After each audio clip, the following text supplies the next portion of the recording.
like to keep my camera gear as organized as possible. If I have my gear floating around, it's all disorganized, I don't know what to do with it, and in particular, when I have my batteries and I don't know which ones are charged, it takes a lot of time for me to put them in the charger just to figure out which one I can put in my camera. And time is money.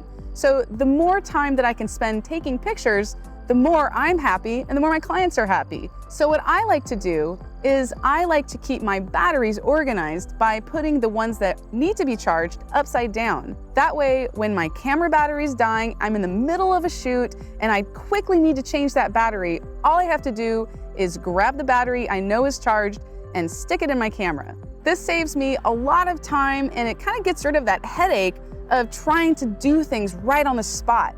If I have a portrait that I'm trying to photograph, but my battery dies, I don't want to be fussing with my gear too much. I want to quickly grab a fresh battery so I'm ready to go.